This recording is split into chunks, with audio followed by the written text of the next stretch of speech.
श्री स्वामी समर्थ अध्याय 43 श्री गणेश व सरस्वती देवी मातेस नमस्कार असो. श्री दत्तात्रेय गुरूंना नमस्कार असो. अधिकार संपन्न अशा शिष्यास श्री गुरु म्हणाले, याज्ञवल्क्यांच्या बृहदारण्य वेद प्रमाणभूत अशी नाना वचने आहेत, ज्यामुळे जीवांचे यथार्थ हित होईल म्हणून त्याचा उपदेश करतो. देह प्रपंचाचं कारणे दोन, एक मूळ कारण, दुसरे बीजरूप कारण. यांचे सर्वांस ज्ञान झाले पाहिजे. ते दृष्टांतासहित सांगतो. जसा आधी बीजापासून अंकुर उत्पन्न होतो आणि त्या अंकुरापासून पुढे वृक्ष तयार होतात, याचप्रमाणे माया विशिष्ट परमात्मा हा हिरण्यगर्भाच्या द्वारे प्रपंचात कारण आहे. आणि हा हिरण्यगर्भ भगवान स्थूल शरीर व आकाश आदी पंचमहाभूतांचे कार्य यांचे साक्षात्कारण आहे. आपण द्विजवर्य असे म्हणाल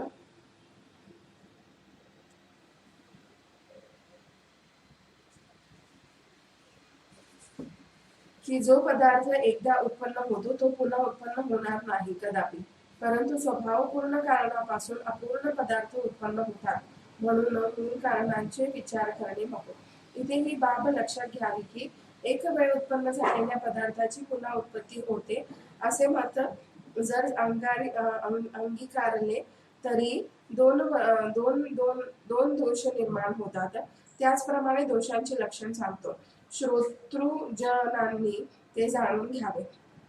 केलेल्या पाप पुण्याच्या कर्मांचे फल न भोगता नाश होईल आणि न केलेल्या पुण्याचे सौख्य आणि पापाचे दुःख भोगावे लागेल. म्हणून पूर्वी उत्पन्न झालेल्या पदार्थांची पुन्हा उत्पत्ती होती हा विचार अंगीकारणे योग्य.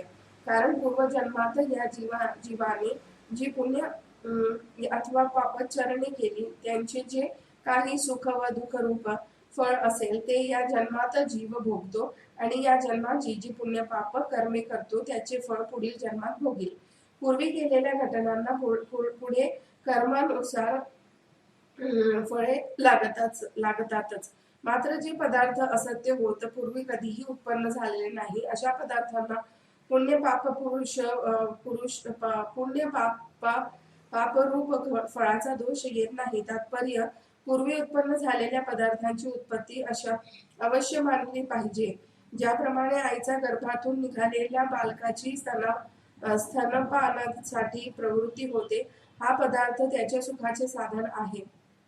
सुख साधनाची भावना झाल्याशिवाय तशी प्रवृत्ती होत नाही. अशा त्या स्वयंप्रकाशी आहे, सर्वत्र भरलेला आहे. याची प्रकाशता कुंठित कशी होईल, ज्यास कशाचाही संग नाही, उदासीन अलिप्त असा जो आहे त्याला आकाशादी प्रपंचाचे जनकत्व कोठून प्राप्त झाले हे समजून घ्यावे. अज्ञानाने स्वविषयी विसर पडतो. या अज्ञान शक्तीत दोन प्रकारच्या होत, एक आवरण शक्ती, दुसरी विशेष शक्ती. सच्चिदानंद असा आत्मस्वरूपाला या आच्छादितात ब्रह्मादी स्थावर स्वरूपातील जे जगत दृश्यात्मक आहे, ज्याला नामरूप आहे, अगदी पाण्यातील बुडबुड्याप्रमाणे भ्रमकारक गोष्टींना जी खरेपणासारखी भासविते ती विक्षेप शक्ती होय. व्यापक परमात्मा समोर विक्षेप नाममात्र आहे, पण बोलवितो खरा. ज्याप्रमाणे दूरवर असणारा तेजोमंडलातील असंख्य योजने विस्तीर्ण असा सूर्य अगदी अलीकडच्या ढगामुळे आच्छादिल्यासारखा भासतो, तसे हे आहे. आत्म्याला विक्षेप आच्छादू शकत नाही, पण या भ्रमास बळी पडलेला जीव मात्र मूळ आत्म्यापासून अनभिज्ञ राहतो. व्यापक स्वरूपाला व्यापक अज्ञान आवरण शक्तीने वेष्टिल्यामुळे मूळ स्वरूपाचे जीवास भान राहत नाही, ज्ञान होत नाही.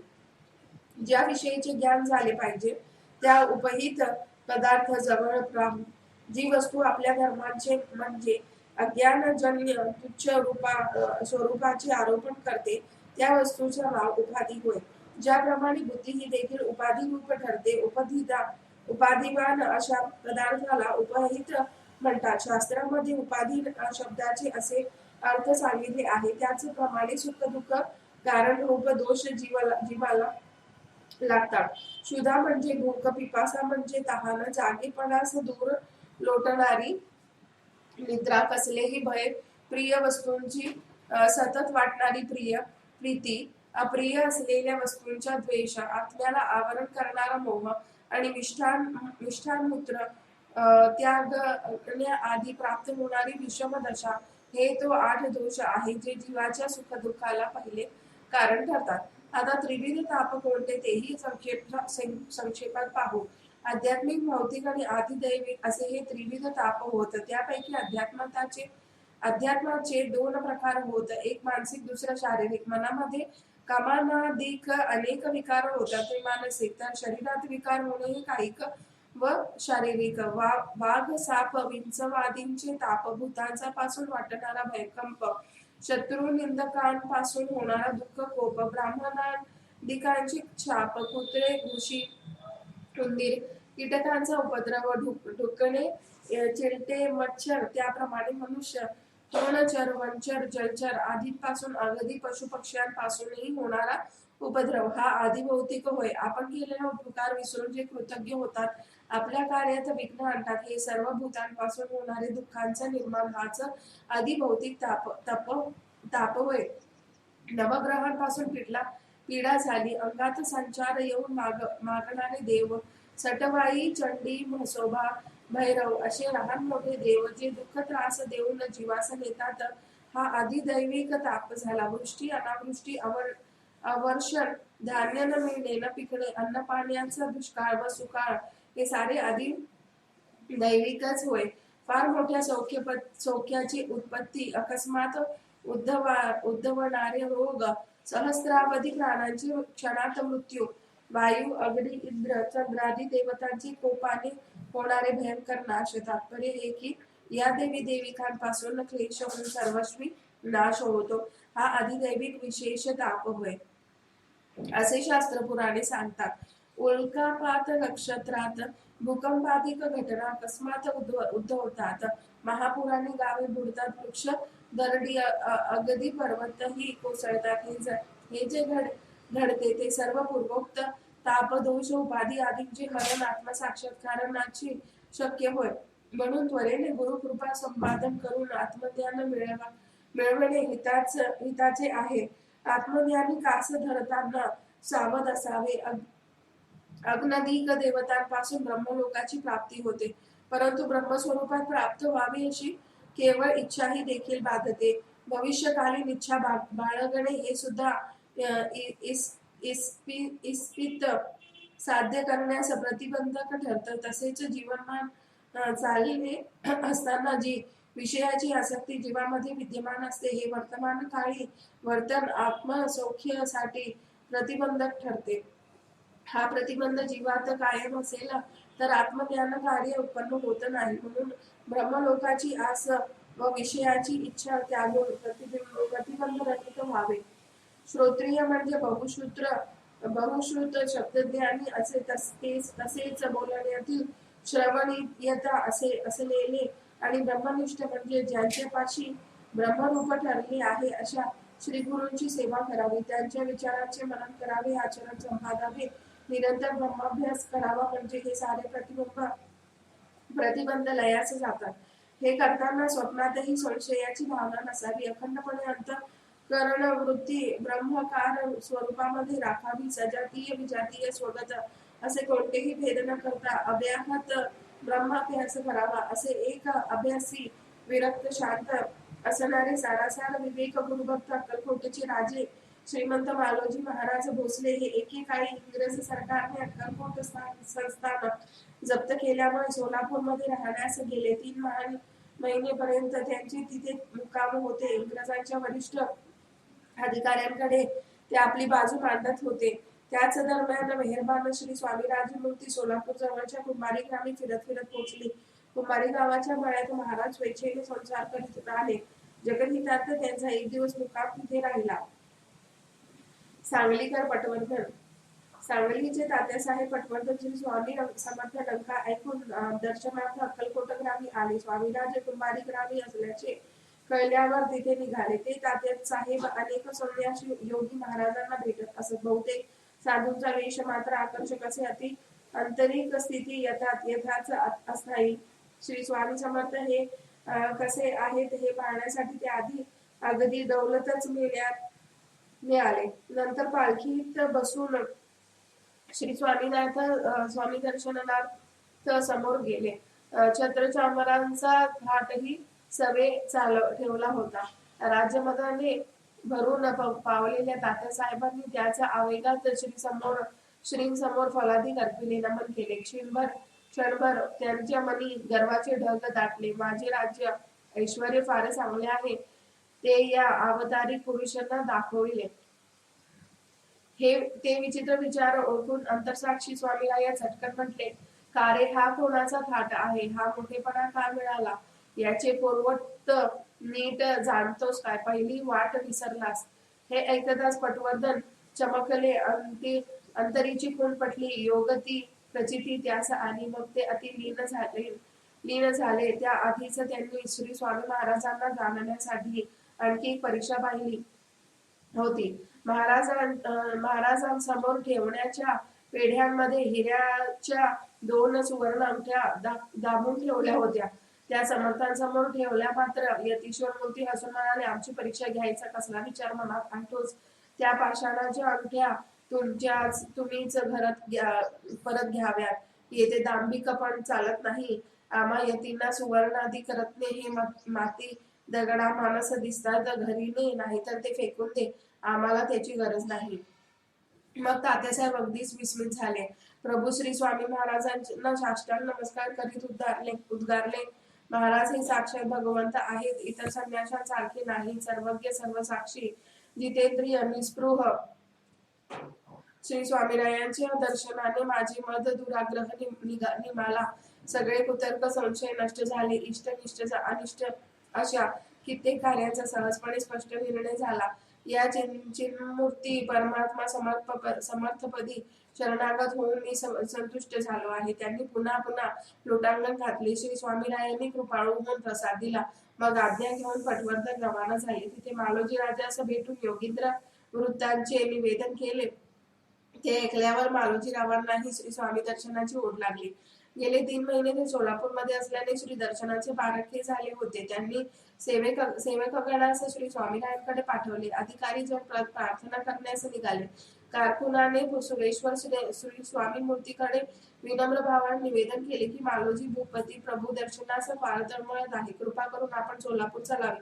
दर्शन देऊन सकलास कृतार्थ करावे. आई आपल्या बाळावर लक्ष पुरावे तसे करावे. मग भगवान मूर्ती प्रसन्न होऊन सोलापूर निघाले. चोळप्पा, कृष्णप्पा, श्रीपाद भट आदी सेवेकरांनी श्रींसमवेत होते. महाराज मेळ्यात स्थानापन्न झाले होते. मालोजी महाराजांच्या मुक्कामस्थळी भक्तवत्सल करुणाकर स्वामीराया मोठ्या प्रसन्न भावाने दाखल झाले. मालोजी भूपती पटवर्धन सरकार समोर आले. असंख्य दर्शनार्थी भगवत दर्शनार्थ मोठी झुंबड उडाली होती. समर्थ पूजन करण्यात आले. नंतर यथास्थित भोजन पार पडले. एवढ्याच वेळेत साऱ्या सोलापूर गावात समर्थांच्या आगमनाचे वृत्त पसरले. ज्याप्रमाणे अरण्यात चंपक वृक्ष गुप्तपणे कुठेही बसत असतो, मात्र त्याचा अद्भुत गंध सर्वस्थळी त्याची कीर्ती पसरवित फिरत असतो, सांगत असतो, त्याप्रमाणे मालोजी राजांकडे गुप्तपणे मुक्काम असूनही त्यांच्या उपस्थितीचे वृत्त सर्वत्र थडकले होते. ती रात्र महाराज मालोजी राजांकडे राहिले. मात्र दुसऱ्या दिवशी जनमानसाला दर्शन देण्यासाठी समर्थ माऊली सोलापूरहून अर्ध्या कोसावर आसणाऱ्या धर्मराव थोबडे यांच्या बागेत जाऊन विसावले. अत्यंत सुशोभायमान असे हे रम्य स्थळ होते. धर्मराव थोंबडेच्या बागेत स्वामीराज नारळ, वड, पिंपळ, औदुंबर, कवठ, फणस, आम्रवृत, जंभीर, जंबू, रामफळ, सीताफळ, डाळिंब, नारिंगादी फळवृक्षांनी बहरलेली बाग आल्हाददायक वातावरणाचा अनुभव देत होती. घनदाट अशा अंबराईतील वापीत भरपूर पाणी होते. त्यामध्ये अच्युत सिंहासन करून त्यावर महाराजास बसविण्यात आले होते. स्वतः मालोजी राजांनी समर्थ स्वामी प्रभूंना कंठात रत्नमौक्तिक माळा घातल्या. विशेष म्हणजे श्री गुरूंनी प्रसाद मुद्रेने त्या सर्व माळा धारण केल्या. त्यास उत्तम रत्नमौक्तिक जडित कर्णभूषणे घालण्यात आली. मस्तकी टोपी झळझळत होती. अंगावर भरजरी महावस्त्र लखलखत होती. श्री गुरूंच्या हस्ती कमंडलू पायी पादुका होत्या. केशर कस्तुरीची सुगंध ओंठी अंगी लावण्यात आली होती. अशा विलोभनीय साजर रूपात भगवान मूर्ती सिंहासनावर विराजमान होती व सभोवर फुलांचा पानांचा वेलींचा मंडप मोठ्या कौशल्यतेने सजविण्यात आला होता. त्या पुष्पांचा गंध चोहीकडे पसरला होता. त्या वैभवास तेजोमय करण्यासाठी असंख्य दीप प्रज्वलित करण्यात आले. अत्यंत मनोहर शोभा सर्वत्र फाकली. सर्व परिसरात असलेल्या घनदाट वृक्षराजीतून घुमणारा वारा नाना गंधांना इथे तिथे फिरवित होता. निकटचे सेवेकरी छत्र चामरे ढाळीत होते. पुजारी दर्शनार्थी प्रसाद पुरवण्यात गर्क होते. एकंदर त्या ठिकाणी इतका भक्तिभाव दाटून आला की उपस्थित नारीनर आपले दोन्ही हात जोडून श्री रूपांचे दर्शन अखंडितपणे घेत होते. सर्वांच्या मुखातून श्री स्वामी नामाचा जय जयकार घुमत होता. लक्षावधी लोकांची गर्दी होणार आहे याची खोंगाट बांधून इंग्रज सरकारची एक पलटण मालोजी राजांनी सुरक्षेसाठी बोलाविली होती. त्यातीलच काही सैनिक शिस्तबद्धतेने मधुर वाद्ये वाजवित होते. श्री गुरुस्वामीरायांना पंचतत्व निरंजनाने ओवाळण्यात आले. अतिसुगंधित चंदनाचे सडे चहूकडे घालण्यात आले. त्यानंतर वातावरणाचे वर्णन काय करावे. परमात्मा स्वरूप श्री स्वामी समर्थ महाराज सर्वत्र दाटून भरल्याचे चित्त अनुभवास येत होते. पाहणारा असणारा दिसणारा भावणारा त्या परब्रह्म मूर्तीशिवाय वेगळा भासत नव्हता. सर्वत्र स्वामींचा अनुभव येत होता. अंतर्बाह्य स्वामींचाच वास आहे असा प्रत्यय उपस्थितास येत लागला. जणू ती इंद्रसभा भरली होती. विश्वकर्माने पृथ्वी तलावर एक आगळेच स्थळ निर्मिले होते. जणू अत्यंत सुखकारक देवमय सभा भरल्याचे ते विहंगम दृश्य होते. किंवा ब्रह्मा विष्णू महेश हे आपल्या साऱ्या ऐश्वर्यासह एक मृत्यूलोकी जगदोद्धारासाठी सदेह पातले असा तो अनुभव होता. प्रत्येकाच्या हातात श्रीफळ पुष्पहार पेढे बर्फीचे पुढे कापूर आदी साहित्य होते. ते श्री चरणांजवळ ठेवून प्रत्येक जण साष्टांग नमन करीत होते. परमेश्वर आपल्यावर संतुष्ट व्हावा यासाठी त्यांची धडपड होती. इतकी श्रीफळे स्वामी रायांसमोर अर्पण्यात आली की त्यांचा एक नारळाच्या झाडाखाली एक लहानसा डोंगर तयार झाला. स्वतः मालोजी नृपवरांनी सुवर्ण पत्रातून आरती ओवाळली. भक्तगणांपैकी अनेकांनी आपापल्या कडील वाद्यांचा सुस्वर गजरात चालविला होता. चराचर आनंद स्वरूप भरले होते. आंब्याची झाडांवरील आम्रफळे आणि नारिकेल वृक्षावरील डौलदार नारळही संतोषाने वारंवार डोलत होते. फारच मोठा जनसमुदाय उपस्थित असल्याने भारावलेले भक्त जमेल तसे सेवा करण्यात दंग होते. ब्राह्मण वेदघोष करीत होते. कोणी कीर्तन भजन पुराण दंग होत होते. काही जण सुस्वरात राग गायन करीत होते. कुणाची प्रार्थना चालली होती. अनेक जण विनम्र भावाने नवित होते. सर्वत्र स्वाभिमानाचा डंका गरजत होता. जय जयकार करायचा लाटा परिसराला हेलकावा देत होता. राव रंग असा भेद तिथे उरला नव्हता. सर्व दर्शनातून पुन्हा पुन्हा श्री मुखातून दर्शन घेत होते तरीही तृप्ती होईना. म्हणून ते रूप डोळे भरून पाहत होते. त्या दिवसात अनुभवच काही वेगळा होता. कृपासागर स्वामी श्री स्वामी मूर्ती अभयमुद्रा करून सर्वांस शांत स्थिर चित्ताने निर्देश करू लागता. सर्वात जे भक्तीचे उदाहरण आले ते काय सांगावे. अवघे निरंतर सुखी असा असे वचन श्री स्वामी मुखातून बाहेर पडता क्षणात तो लक्षावधीचा भक्त समुदाय स्तब्ध झाला. अंधार समय उजळलेला प्रकाश झोताचा लोळ परिसरात उजळून टाकतो तसे झाले. नक्षयुक्त चंद्रमा शुद्ध पक्षामध्ये सर्वांस प्रियकर वाटतो. परंतु स्वयंप्रकाशी ईश्वराचे चमकणे जसे असे ते यतीश्वर सर्व जनास सदैव प्रिय असतात याचा प्रत्यक्ष अनुभव प्रत्येकाला आला. सोलापूरमध्ये त्या काळी एकही मनुष्य राहिलेला नव्हता. जणू काही सर्वजण स्वामी दर्शनार्थ लोटले होते. लोभी दुकानदारांनी त्या काळी एकेका नारळासाठी 1 रौप्य मुद्रा आकारली होती. त्या काळी सोलापुरातील एक धनिक जंगम आणि चन्नबसप्पा सावकार हे या वैभवाची निंदा करू लागले. त्याचबरोबर गुरुसिद्धप्पा कारंजे हे एक धनिक सावकार होते. हे सद्गृहस्थ भाविक वृत्तीचे होते. चन्नबसप्पा त्यांना म्हणू लागले, आज सर्व व्यापारी दुकानदार सोलापूरची सारी मुले लेकरे नारी नर या संन्याशाला बघण्यासाठी आले आहेत. केवढे मूर्ख आणि अविवेकी आहेत हे जन. सिद्धेश्वर आणि देवाचे दर्शन सोडून संन्याशाच्या फंदात जाऊन पडले. यांना देहाभिमान उरलेला नाही. संसार टाकून निघाले. कदाचित अक्कलकोटच्या राजाला पाहण्यासाठी सगळेजण आलेले असावे. चन्नबसप्पांच्या विधानांमध्ये उपहास भरून होता. गुरुसिद्धी अप्पांना हे विचार रुचले नाही. ते सम्यक दृष्टीने म्हणाले, देवगुरु साधू यांची निंदा करणे हे फार मोठे पातक होय. त्यापेक्षा आपणही तिथे जाऊन ते कौतुक डोळे भरून पाहूया. चन्नबसप्पांना सिद्धेश्वर रूपात दर्शन. चन्नबसप्पा यांनाही मनातून तिथे जाण्याचे औत्सुक्य होतेच. ते दोघे धर्मरावांच्या बागेत गेले. तेथील सोहळा पाहून भयचकित झाले. एक प्रकारची यात्रा चालू होती. गुरुसिद्ध अप्पांनी देवाधिदेव श्री स्वामीरायास भक्तियुक्त भावाने साष्टांग दंडवत घातले. आपले पूर्ण पुण्य फळास आले म्हणून दर्शन प्राप्ती झाली या भावनेने सिद्ध अप्पांचा आनंद गगनात मावेना. साक्षात परब्रह्म जगतपती मायबाप मूर्ती आज आपण प्रत्यक्ष पाहिली या विचारात ते असताना निंदा करणारे चन्नबसप्पा पुढे होऊन स्वामीरायांना निरखू लागले. पाहतात तो काय, कैलास नायक श्री सिद्धेश्वर पर्वतीसह बसले असल्याचे दृश्य त्यांना प्रत्यक्ष दिसत होते. हे मायाने महेश्वर पंचमुखी रूपात होते. आजूबाजू सर्व गुणांचीही उपस्थिती होती. ते पाहून मात्र या जंगम वाण्याला स्वतःचीच लाज वाटू लागली. स्वतःच्या हातांनी ते आपल्या तोंडाला मारून घेऊ लागले. आपल्या कानांचे त्यांनी इतके चिमटे घेतले की कानही रक्ताळले.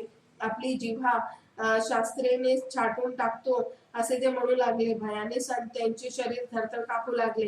ते श्री स्वामी महाराजांसमोर बसून कळवळून म्हणू लागले, अहो साक्षात शिवहर शंकरा, मी खरोखर महापातकी आहे. डुक्कर कुत्र्याहूनही नीच आहे. आपले भगत स्वरूप मी ओळखले नाही. पैशाचा मद मला चढला.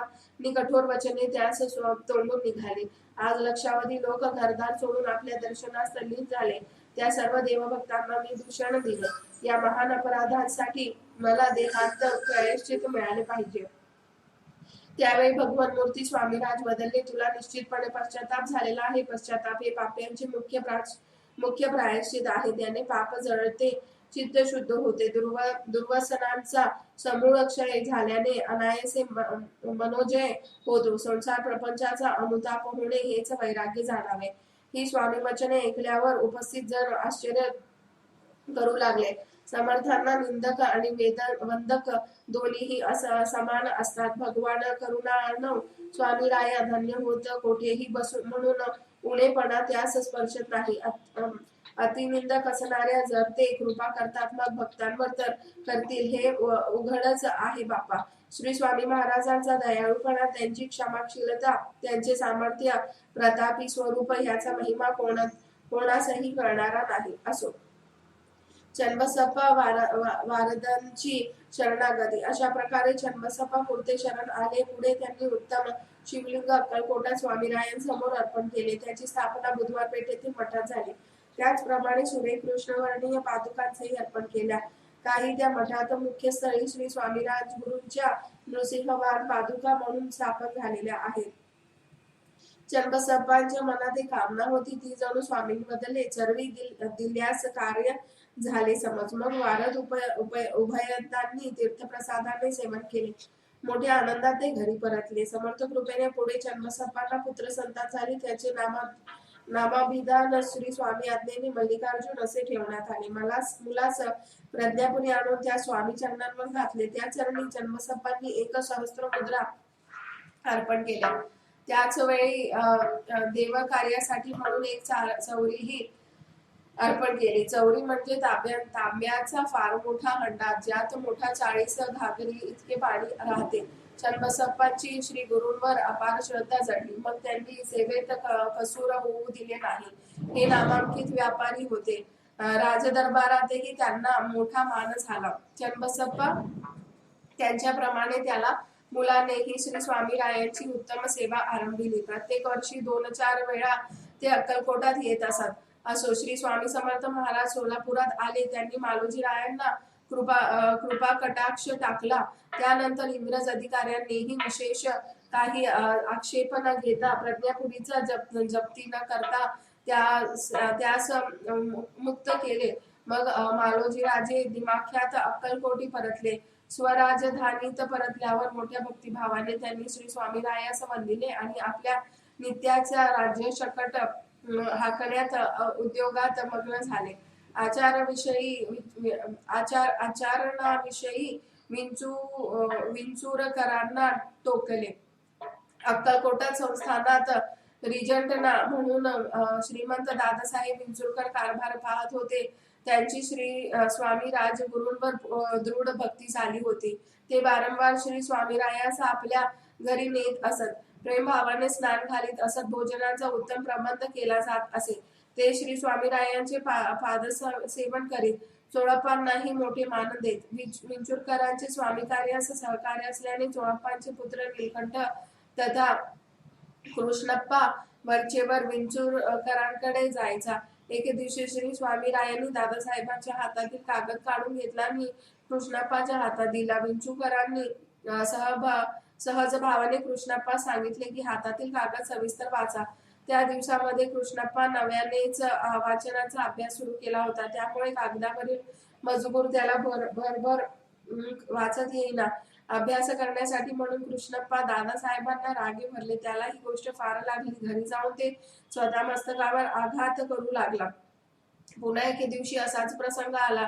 कृष्णप्पा समर्थ चरणांपाशी बसला होता. मागील प्रसंग आठवून तात्यासाहेबांनी कृष्णप्पाला अभ्यास करण्याविषयी सांगितले. तत्काळ स्वामीराजांनी तात्यासाहेबांना स्पष्ट शब्दात टोकले. अभिमान वृत्ती न धरता हरिचरण भजावे. नित्य स्ववर्णाश्रमानुसार धर्मचरण राखावा. यथाशक्ती दानधर्म करावा. 14 विद्यांचा अभ्यास करावा. 64 कलांमध्ये निपुण असावे. याशिवायचा अभ्यास म्हणजे पोटार्थीपणाचे उद्योग.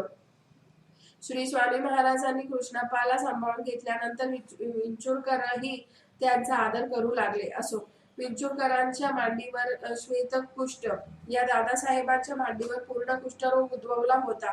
तो नष्ट व्हावा म्हणून त्यांनी श्री स्वामीरायांना विनवले.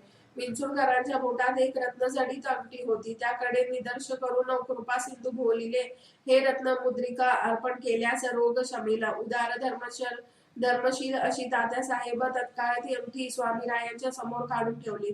पुढे 3 दिवस हा कुष्ठरोग समूळ नष्ट झाला. परमेश्वराची कृपा झाली तर सर्व प्रकारची कार्य सहज सिद्ध होतात. विंचुरकरांना स्वानुभवांतर मोठेच आश्चर्य वाटले. ते म्हणू लागले, हे प्रत्यक्ष परमेश्वर असून विश्वाची निर्मिती प्रतिपाळनी लय यांचीच लीला होय. स्वामी महाराजांसमोर अर्पण केलेली रत्नमुद्रिका चोळप्पांनी घेतली. त्याची विक्री करून आलेल्या धनामध्ये कृष्णप्पा समारंभपूर्वक लग्न झाले. श्री स्वामी महाराज हे भक्तकार्य कल्प द्रुम नारायण आहे ते तसे. प्रत्येकाचा संसार तसे चालवित. अंध, पंगू, बधीर सर्व प्रकारचे लोक असो, त्यांचे जन्मते नि पालन करते तेच आहेत. असो, खेड जवळ मनूर नावाचे गाव आहे. तिथे रामचंद्र सराफ नावाचे गृहस्थ राहत. दुष्ट लोकांचा त्यांनी फार मोठा त्रास होता. पुढे ते कैलासवासी झाले. हे घराणे यजुर्वेदी प्रथम शाखी द्विजकन्य होय. रामचंद्रांना चोळप्पा व आबाजी अप्पा असे 2 पुत्र होते. एक कन्या होती. चोळप्पा ही आई व पत्नी येसुबाईसह अक्कलकोटात बुधवार पेठेत राहावयास आले. पुढे स्वामीराज हे पृथ्वी तलावर फिरत अखेरीस अक्कलकोटी स्थिरावले. चोळप्पा यांच्या बुधवार पेठेतील घरी स्वामींनी आरंभी वास केला. चोळप्पांनी कृष्णप्पा आणि अप्पा असे 2 पुत्र होते. सुंदर कन्या होत्या. त्यांच्या एका कन्येचा विवाह कृष्णातीरी असलेल्या गोटे गावाच्या श्रीपाद भटांशी झाला. यजुर्वेदी कन्यशाखी ब्राह्मण अनंत भटा यांना कन्या व 7 मुलगे होते. त्यांचा श्रीपाद भट हा 14 वर्षांचा मुलगा घरदार सोडून श्री समर्थपदी सेवेसाठी राहिला होता. स्वामीरायांची एक सरस्वती नामक सेवाभावी दासी होती. ती श्रीपाद भटांना म्हणाली, चोळप्पा हे काय मुला जावे करून घेतील. तिचे हे भविष्य 2 वर्षांनी सत्यत्वास आले. श्रीपाद भट यांनी मठ कार्यार्थ अति कष्ट केले, जीवापाड सेवा केली. कृष्णप्पाला जीवनदान. कृष्णप्पा संबंधात घडलेला एक प्रसंग. त्याची मुंज झाल्यावर 15 दिवसांनी त्याला महामारीचा फटका बसला. तो अगदी निश्चेष्ट पडला. सर्वजण आक्रोश करू लागले. कृष्णप्पा हा लहानपणापासून शांत स्वभावी व्यवहारदार होता. श्री स्वामी महाराज त्याला नीलकंठ नावाने बोलावे. चोळप्पांना जैन तर श्रीपाद भटांना लट्टेश्वर पंडित म्हणत. केव्हा केव्हा आमचे गुमास्ते स्थान सांभाळावे असे म्हणत. असो, कृष्णप्पाच्या संबोधित घरची मंडळी आक्रोश करीत बसली असताना अचानक श्री समर्थ स्वारी तिथे येऊन पोहोचली. महाराज मोठ्याने म्हणाले, मूर्ख हो, रडता का? याचा विवाह शुभकार्य व्हायचा आहे. अरे नीलकंठा, उठ, आमच्याशी 2 शब्द बोल रे बालका. श्री स्वामी समर्थ मुखातून अमृत संजीवन वचन ऐकल्यावर कृष्णप्पाला जागृत झाल्यासारखे वाटले. शरीरात पुन्हा जीव प्राण संचारले. हात पायात सूक्ष्मता आली. कृष्णप्पाचा पुनर्जन्म झाला. तो प्रकार पाहून सर्वांना आनंद वाटला नि आश्चर्यही झाले. सर्वजण म्हणू लागले, अतुल सामर्थ्याने भरलेली अगम्य ही अद्भुत अशी ही श्री गुरुलीला आहे. कृष्णप्पा आरोग्यवंत झाल्यावर त्यांचा विवाह समारंभ पार पडला. त्यास पुढे एक कन्या व पुत्र लाभ झाला. श्रीपादसही एक कन्या व पुत्र झाला. श्री कृष्णात तनयाचे नाव रामचंद्र तर श्रीपाद दत्तनयाचे नाव चिदंबर होते. दोघेही सुसंस्कृत बुद्धिमान असून प्रभू सेवेत तत्पर आहात. अप्पालाही कन्या व रंगनाथ दत्तू हे पुत्र होते. चोळप्पांनी रजुबाई नावाची कन्या होती. तिथे आता बघा तिला क्षयरोग जडला. चोळप्पाने स्वामीरायास विनवले तेव्हा महाराजांनी चोळप्पाच्या हाती शेणी दिल्या. हे दुश्चिन्ह दाखविल्यावर 15 राजूबाई अंत पावली. अनंत ब्रह्मांड मध्ये शुभ अशुभ हे काही होणारे आहे ते केवळ परब्रह्म अवधूत दिगंबर जाणू शकतात. मनूरचे कथानक.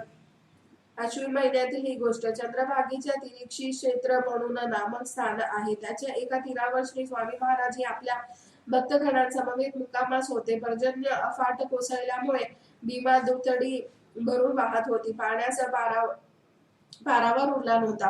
दोन्ही बाजूस थोरले मणूर व धाकटे मणूर नावानी ओळखल्या जात होत्या. पण महाराजांनी पैलतीरी जाण्याची सूचना भक्तांना केली.